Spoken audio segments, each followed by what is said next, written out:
예, 오늘도 시간이 되었습니다. 우리 함께 나누어드린 공동기도문 함께 들으시면서 오순절 후 19번째 주일 예배를 하나님 앞에 올려드리겠습니다. 함께 기도하시겠습니다. 창조주 하나님, 주님은 우리에게 선과 악에 대한 지식을 맡겨주셨습니다. 주님은 우리가 사는 세상에 대한 지식을 우리에게 허락하셨습니다. 그 지식은 우리에게 수많은 유익을 가져다 주어 우리는 통제할 수 있고 생산할 수 있으며 인과관계를 설명할 수 있습니다. 그러나 매우 드물게, 하지만 지금 더 확실하게 우리는 주님이 숨기신 것과 충돌합니다. 그것은 우리를 소환하며 또 당혹스럽게 합니다. 주님의 두렵고 신비한 현존을 슬며시 들여다볼 때 우리의 확신은 무너져 버립니다.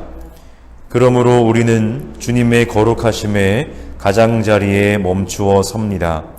미처 헤아릴 수 없는 주님의 현존에는 자비와 심판, 관대함과 책임, 용서와 엄격한 사실주의가 기묘하게 결합되어 있음을 발견합니다. 우리는 주님의 신비 가장자리에 단지 잠시 거할 뿐 오래 머무르지 못합니다. 그런 뒤에 우리는 우리의 합당한 과제인 지식, 탐구, 설명, 관리로 돌아옵니다. 그러나 그 순간 우리는 주님의 거룩하심 앞에서 변화되어 깨어나며 부르심을 의식하고 해방되어 경외감으로 가득해집니다. 주님의 거룩하심이 우리를 압도함으로 주님께 감사드립니다. 아멘. 우리 함께 1분간 침묵하시겠습니다.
오늘 함께 살피실 하나님의 말씀은요, 구약성서 출애굽기 32장 1절부터 14절까지, 서신서는 빌립보서 4장 1절부터 9절까지, 복음서는 마태복음서 22장 1절부터 14절까지입니다.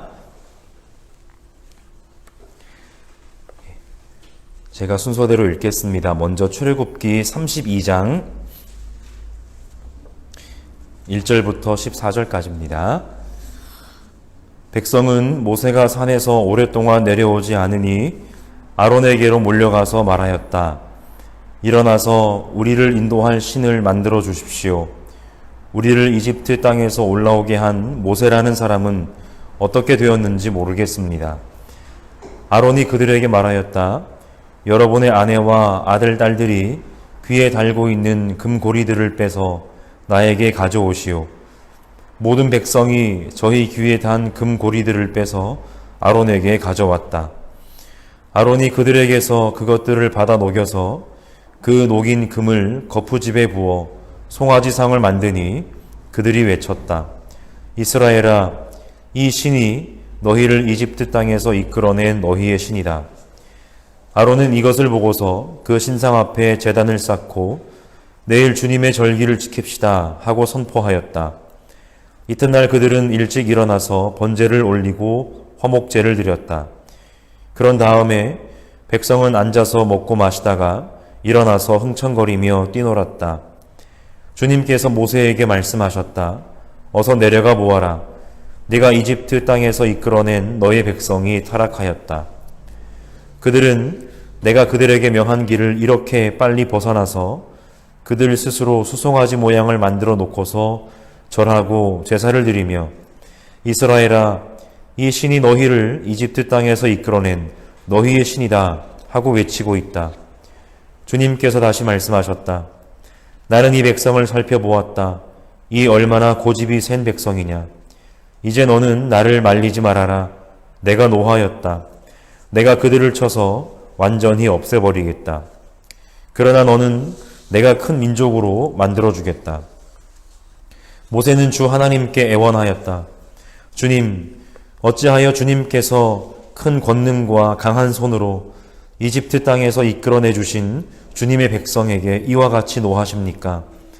어찌하여 이집트 사람이 그들의 주가 자기 백성에게 재앙을 내리려고 그들을 이끌어내어 산에서 죽게 하고 땅 위에서 완전히 없애버렸구나 하고 말하게 하려 하십니까? 제발 진노를 거두시고 뜻을 돌이키시어 주님의 백성에게서 이 재앙을 거두어 주십시오. 주님의 종 아브라함과 이삭과 이스라엘을 기억하여 주십시오. 주님께서 그들에게 맹세하시며 이르시기를 내가 너희의 자손을 하늘의 별처럼 많게 하고 내가 약속한 이 모든 땅을 너희 자손에게 주어서 영원한 유산으로 삼게 하겠다고 하셨습니다. 모세가 이렇게 간구하니 주님께서는 뜻을 돌이키시고 주님의 백성에게 내리시겠다던 재앙을 거두셨다. 아멘. 이어서 서신서 빌립보서 4장 1절부터 9절까지입니다.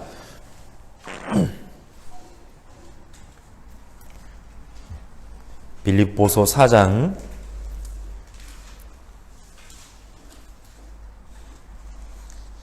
1절부터 9절까지입니다.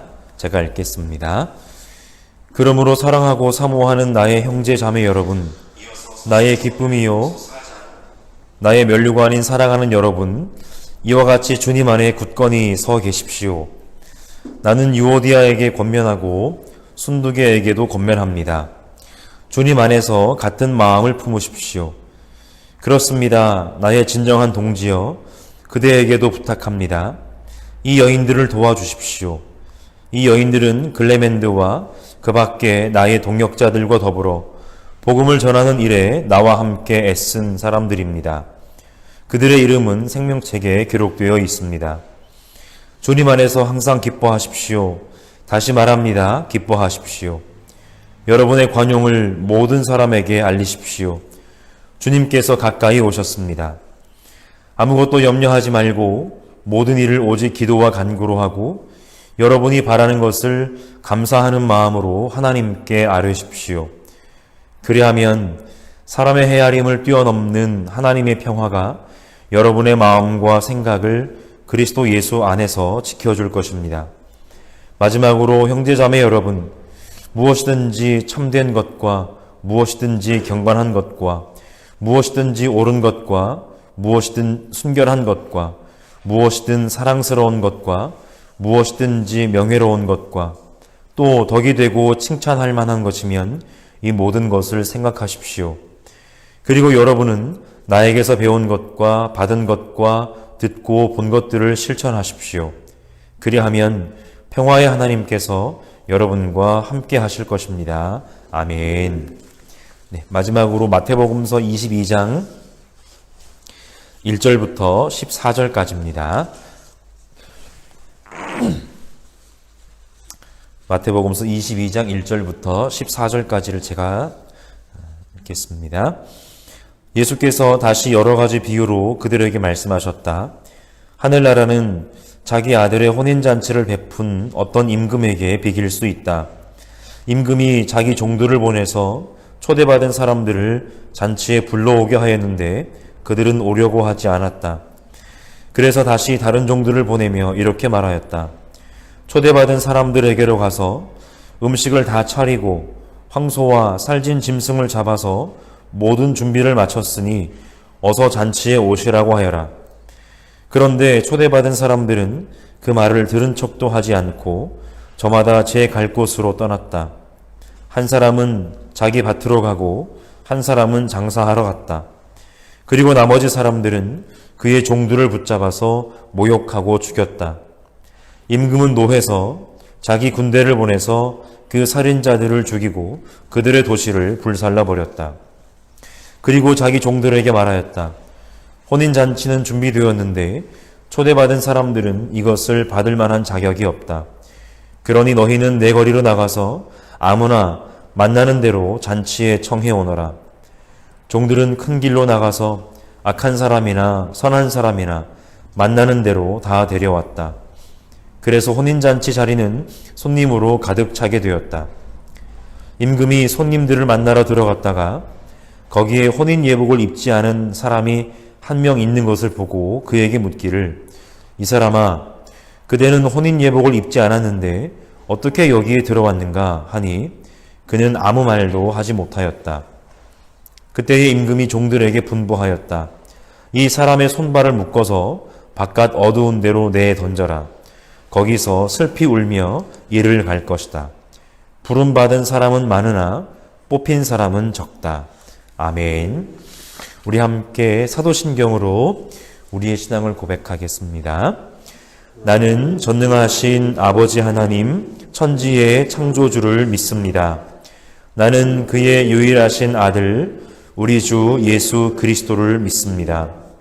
그는 성령으로 잉태되어 동정녀 마리아에게서 나시고 본디오 빌라도에게 고난을 받아 십자가에 못 박혀 죽으시고 장사된 지 사흘 만에 죽은 자 가운데서 다시 살아나셨으며 하늘에 오르시어 전능하신 아버지 하나님 우편에 앉아 계시다가 거기로부터 살아있는 자와 죽은 자를 심판하러 오십니다. 나는 성령을 믿으며 거룩한 공교회와 성도의 교제와 죄를 용서받는 것과 몸의 부활과 영생을 믿습니다. 아멘.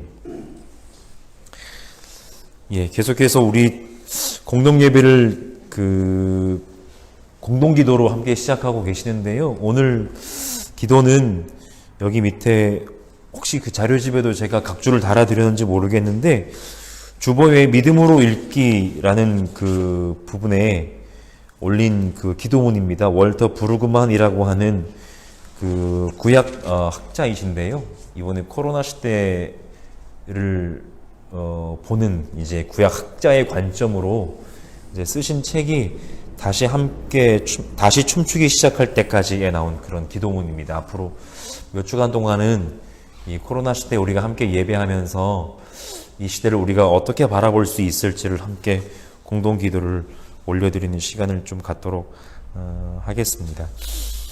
오늘 본문은 잘 아시는 것처럼 이른바 이제 혼인잔치 비유로 알려진 그런 본문인데요.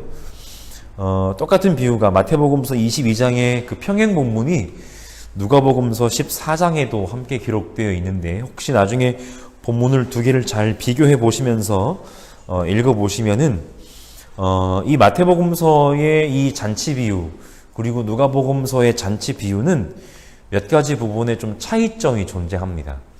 아마 똑같은 말씀을 하셨던 것으로 이제 학자들은 연구하고 있는데 그 같은 비유가 마태 공동체의 복음서와 누가 공동체의 복음서에서 조금은 다르게 또 해석되어서 이제 기록되었다라고 하는 것인데 첫 번째 차이점은 이 잔치를 베푼 주체 그리고 그가 베푼 잔치의 종류인데요.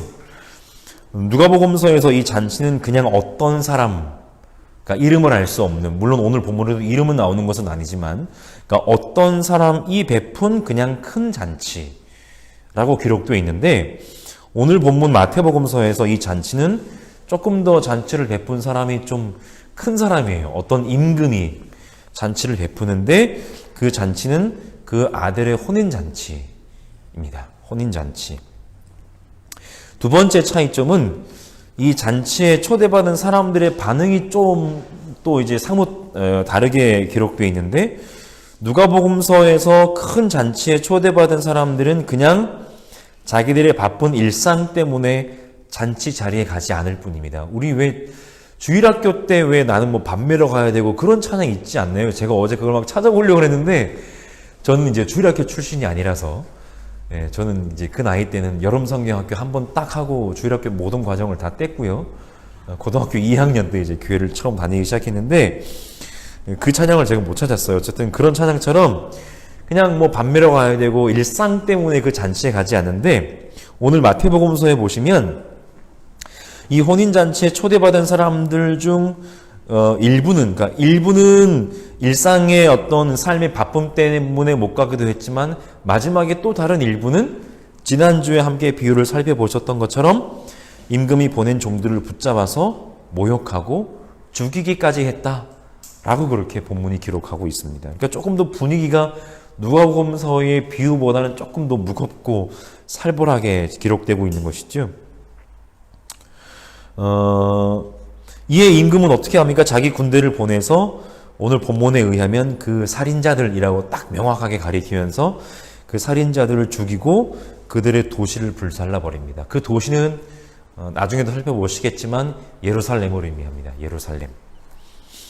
그리고 세 번째 차이점은 두 비유의 결론인데 이 누가복음서에서 주인은요, 가난한 사람들, 지체에 장애가 있는 사람들, 눈먼 사람들, 그리고 다리 저는 사람들을 데리고 온 후에도 좀 자리가 더 남아있자 이제 큰 길과 산울타리로 종들을 보내서 우리가 이제 교회들마다 이제 총동원 전도주일 할 때 얘기 많이 하시잖아요. 사람들을 억지로라도 데려다가 내 집을 채워라. 이제 라고 그렇게 명령을 하는 것으로 이제 본문이 누가복음의 비유는 이제 끝을 맺게 되는데, 그런데 마태복음서에서 잔치자리는 큰 길에서 데리고 온 사람들로 가득 찼어요, 이미. 근데 그 사람들은 마태복음의 기자는 마태는 그 사람들을 딱 두 부류로만 양분합니다. 악한 사람과 선한 사람. 어쨌든 그 사람들로 잔치자리가 가득 찼는데 마지막에 이야기의 결론은 조금 다른 방향으로 흘러요. 어떤 얘기로 흐르냐면은 그 잔치자리에 참석한 손님들을 만나러 그 임금이 이제 딱 등장을 하는데 거기서 혼인 예복을 입지 않은 한 사람을 발견하고서는 왜 입지 않았냐 따져 묻고 종들을 시켜서 그 사람을 바깥 어두운 데로 쫓아내버립니다.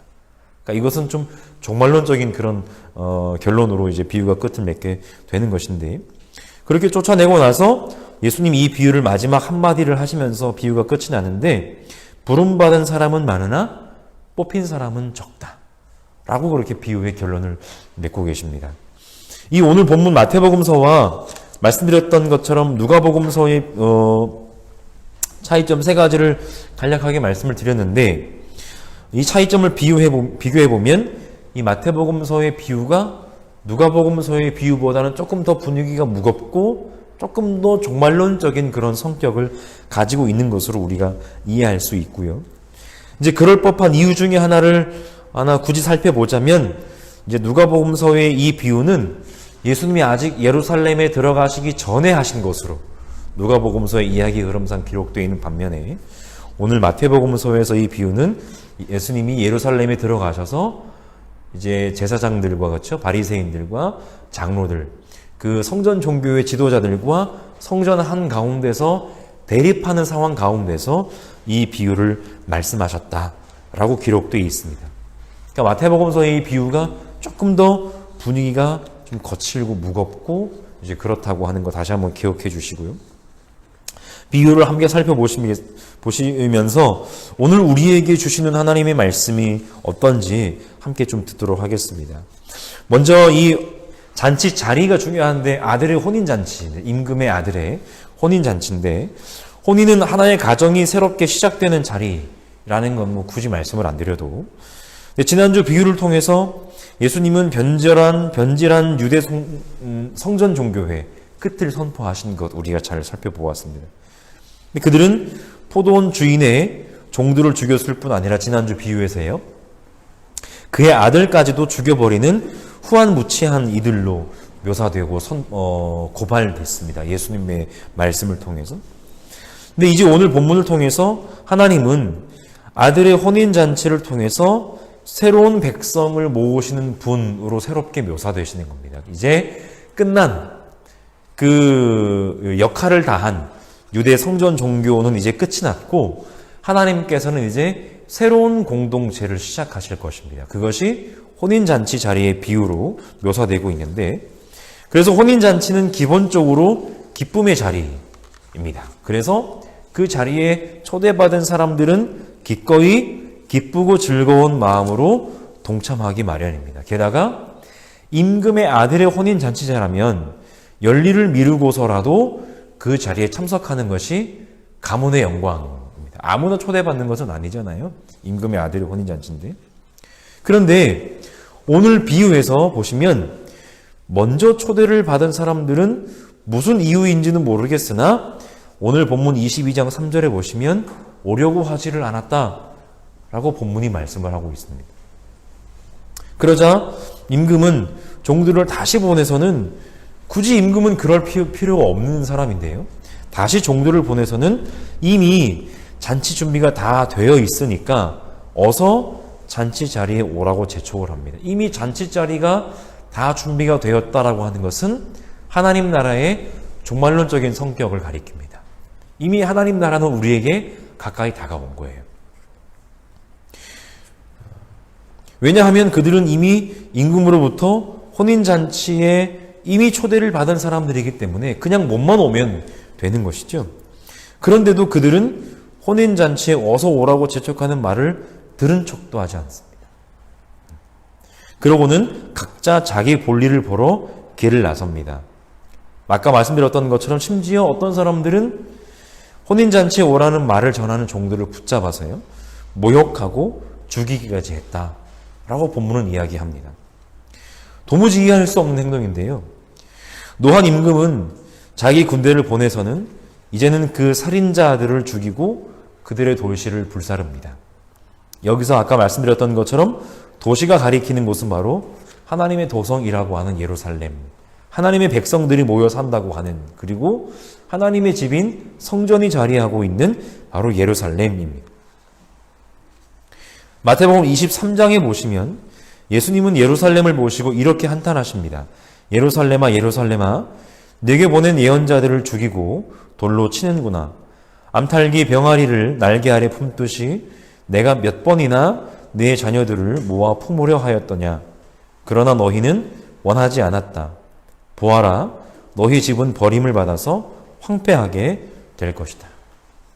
하나님이 하나님의 백성으로 부르신 그 사람들이 하나님께서 기꺼이 베풀어 놓으신 혼인잔치 자리에 오지 않은 것도 모자라서 하나님의 말씀에 명령에 늘 거역하고 하나님께로부터 자신들의 삶을 돌이키는 그러한 모습들이 어떻게 보면은 하나님의 백성들의 처음부터의 모습이었는데, 아까 함께 말씀 읽으셨던 것처럼 출애굽기에도 그런 이야기가 나오잖아요. 도대체 너네들은 어떻게 그렇게 빨리 나에게서 돌이키느냐라고 하는 것이죠.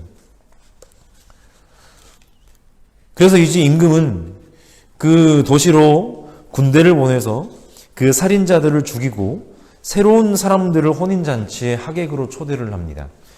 여기서 이제 상징하는 바는 제가 아까 말씀드렸던 것처럼 유대 성전 종교는 이제 그 명을 다 했고 하나님은 새로운 공동체를 시작하실 것이다 라고 하는 말씀인데요. 이제 하나님께서 부르시는 그 하객들은요, 정해진 자격이 없어요. 그 전에는 무언가 자격이 있어서 초대받은 사람들이 있었는데 이제는 혼인잔치에 초대받은 사람들에게는 자격이 없습니다. 자격을 따져서 먼저 초대한 사람들은 그 임금의 배려를 이미 무시했고 죽임을 당했습니다. 결국 그들은 하나님께로부터 초대를 받았지만 스스로 그 초대를 받은 자격이 없는 사람들임을 스스로 증명했던 것이죠. 그래서 임금은 종들에서 이렇게 명하는데 몇 절입니까? 아무나 9절이 나온 9절인데요. 본문 9절인데, 그러니 너희는 내 거리로 나가서 아무나 만나는 대로 잔치에 청해 오너라 라고 하는 것입니다.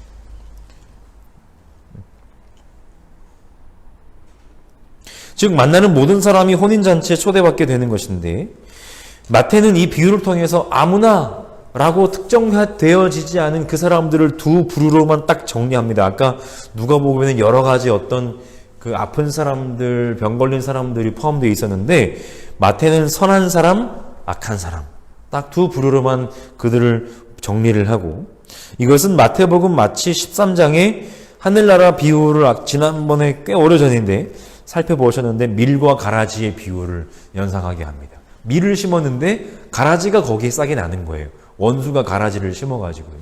그래서 일하는 사람들이 그것을 지금 뽑아버릴까라고 고민을 했는데 주인이 그러다가는 밀까지 뽑힐 수가 있으니 마지막 추수 때까지 내버려 두어라 라고 그렇게 얘기했던 비유를 우리가 함께 읽어보셨습니다. 이처럼 교회라고 하는, 하나님이 새롭게 시작하신 교회라고 하는 공동체는 하나님의 백성들을 불러 모을 때 처음부터 특별히 자격을 따져서 그들을 불러 모으는 공동체가 아니다라고 하는 것이죠. 때로는 가라지라고 할지언정 마지막 추수 때까지 그 심판의 때를 유보하는 공동체가 바로 교회 공동체입니다. 물론 그들 가운데는요, 선한 사람도 있고요, 악한 사람도 있습니다. 그런데 우리가 여기서 주의해야 될 것은 오늘 마태가 악한 사람, 선한 사람이라고 얘기하는 것에 그 선악의 기준이 무엇인지는 명확하지는 않아요. 그것은 하나님 보실 때에만 아마 구분이 가능할 겁니다. 이야기의 흐름에 비추어 보아서 이 그들의 선악의 상태, 그러니까 악한 사람, 선한 사람이라고 하는 그 상태는 아마도 혼인 잔치에 초대받기 전의 상태를 의미하는 것 같습니다. 그러니까 혼인 잔치에 초대받기 전에 그들 중에 악한 사람은 분명히 있었지만 그들이 기대하는 바는 뭡니까? 혼인 잔치에 초대받고 난 이후에는 그들의 악에서 돌이키고 하나님께서 원하시는 선한 길로 가기를 원하시는 것이 바로 하나님의 뜻이다라고 하는 것일 수도 있을 텐데요. 마태교회가 이해한 하나님의 은혜가 넓고 깊다라고 하는 또 다른 표현일 수도 있습니다. 하나님은 이제는 당신의 백성들을 불러 모으실 때 선악간에 판단하지 않으시고 무조건 일단 당신의 백성으로 삼아주신다라고 하는 것이죠. 거기에는 하나님의 백성으로 부르심을 받은 모든 사람이 선한 하나님의 백성으로 삶의 방향을 바꿀 것을 기대하시는 하나님의 기대도 담겨 있다라고 하는 것이죠. 마태복음의 5장에 보시면 이런 것이 비슷한 말씀이 나오는데 예수님은 원수를 사랑하라는 말씀을 하시면서 하나님의 은혜를 이렇게 표현하셨습니다. 아버지께서는 악한 사람에게나 선한 사람에게나 똑같이 해를 떠오르게 하시고 의로운 사람에게나 불의한 사람에게나 똑같이 비를 내려주신다. 아무리 나쁜 사람이 씨를 심어도 하나님은 거기에서 싹이 나게 해주신다는 거예요. 저거 나쁜 놈이니까 저게 심은 씨앗은 싹을 내주지 말아야지 이렇게 하지 않으신다는 거죠. 이게 하나님의 은혜입니다. 어떻게 보면 오늘날 그래도 좀 선하게 살아가려고 하는, 그런데 선하게 살면서도 세상에서 고생만 하는 사람들이 생각하기에는 그런 하나님의 은혜는 얼핏 보기에는 좀 이해할 수 없어요. 하나님 어떻게 저런 인간을 잘 되게 하실까? 그런데 궁극적으로 생각을 해보면 모든 사람은 하나님 보시기에 참 불쌍한 사람들입니다. 하나님은 그 모든 사람을 사랑하신다라고 하는 것이죠. 이렇게 이제는 차별 없는, 이제는 자격을 묻지 않는 모든 사람들을 당신의 백성으로 삼아주시는 것이 바로 하나님의 그 넓으신 은혜로 부름받아 생긴 것이 바로 교회라고 하는 새로운 하나님의 백성들의 모임이고, 마태 공동체는 자기 공동체를 그런 공동체로 이해했다라고 하는 것입니다. 그런데 여기서 끝나면 사실은 교회라고 할 수는 없고, 마태교회는 하나님의 그 크신 은혜와 사랑, 이제는 더 이상 자격을 묻지 않고 악한 사람도 선한 사람도 당신의 백성으로 삼아주시는, 그래서 혼인잔치에 불러주시는 그 하나님의 은혜, 그 사랑으로 혼인잔치에 부르심을 받은 것에서 만족하지 말자라고 얘기를 하고 있습니다. 오늘 비유의 결론에 보시면 임금은 혼인잔치를 가득 메운 사람들을 만나기 위해 등장합니다. 이제 혼주와 이제 하객들을 만나러 오는 거죠. 그런데 그곳에 혼인 예복을 입지 않은 한 사람이 눈에 딱 들어왔습니다. 그리고 묻습니다. 자네는 왜 예복을 입지 않고 어떻게 이곳에 들어왔느냐고 묻습니다. 그는 아무 말도 대답하지 못했고 그 임금은 아무 말도 하지 못하는 그를 향해서 종말론적인 표현이 가득한 엄포를 던집니다.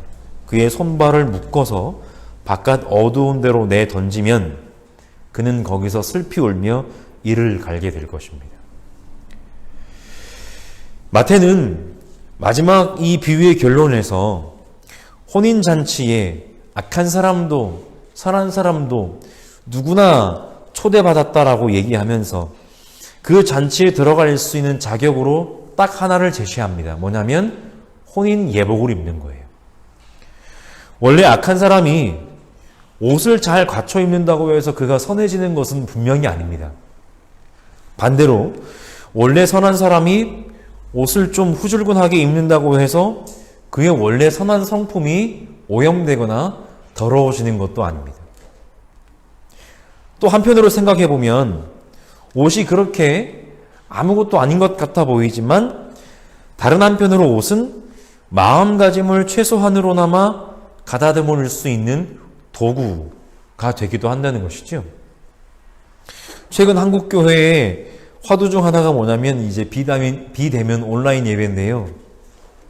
집에서 온라인 예배에 동참할 때 옷차림에 대해서도 많은 이야기가 막 오고 합니다. 어떤 교회는 막 캠페인도 해요. 그 운동복 입지 않고 예배드리기 뭐 이렇게 그런 캠페인도 하더라고요.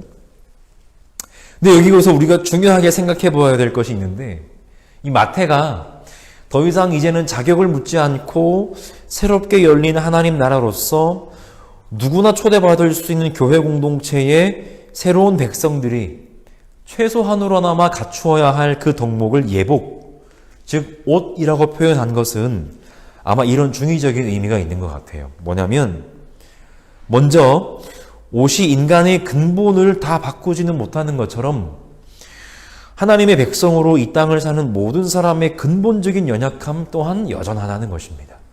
우리는 예수를 믿어도 평생 연약함 가운데 살 것이고요. 우리의 인격과 성품이 사실은 그렇게 많이 변하지는 않을 겁니다.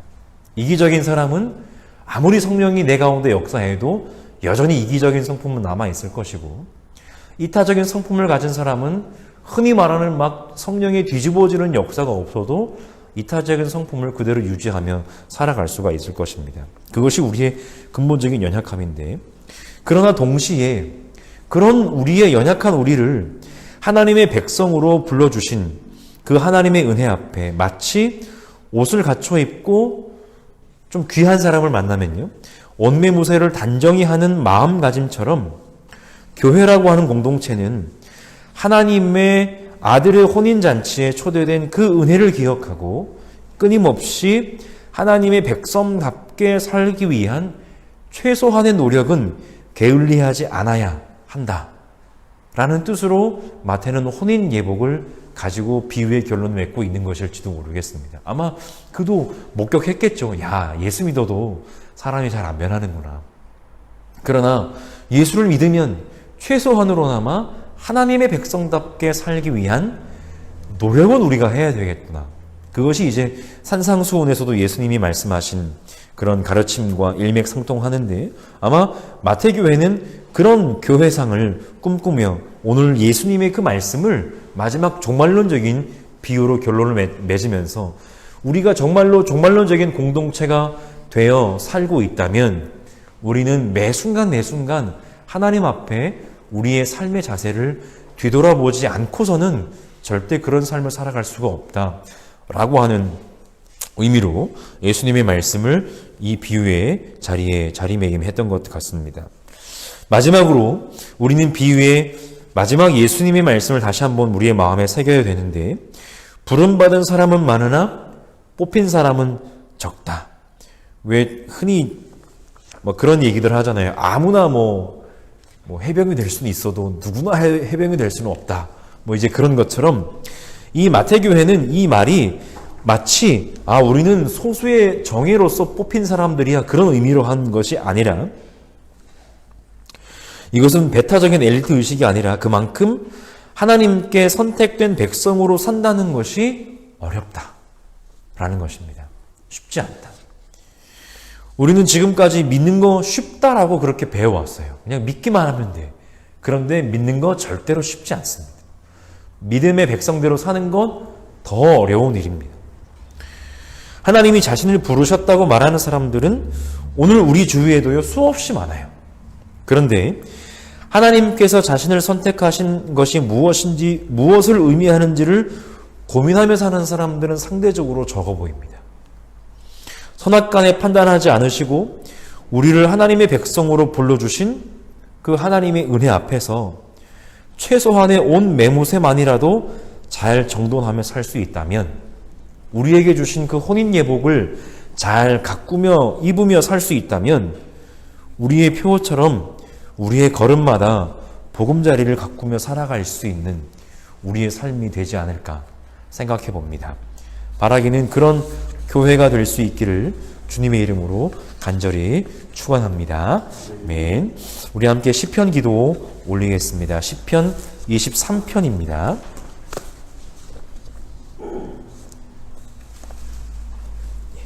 시편 23편 1절부터 6절까지 제일 앞에 나온 꺽쇠화로 다윗의 노래부터 함께 시편 찬송하겠습니다. 시작. 다윗의 노래. 주님은 나의 목자시니 내게 부족함 없어라. 나를 푸른 풀밭에 누이시며 쉴만한 물가로 인도하신다. 나에게 다시 새 힘을 주시고 당신의 이름을 위하여 바른 길로 나를 인도하신다. 내가 비록 죽음의 그늘 골짜기로 다닐지라도 주님께서 나와 함께 계시고 주님의 막대기와 지팡이로 나를 보살펴 주시니 내게는 두려움이 없습니다. 주님께서는 내 원수들이 보는 앞에서 내게 잔치상을 차려주시고 내 머리에 기름 부으시어 나를 귀한 손님으로 맞아주시니 내 잔이 넘칩니다. 진실로 주님의 선하심과 인자하심이 내가 사는 날 동안 나를 따르리니 나는 주님의 집으로 돌아가 영원히 그곳에서 살겠습니다. 아멘. 함께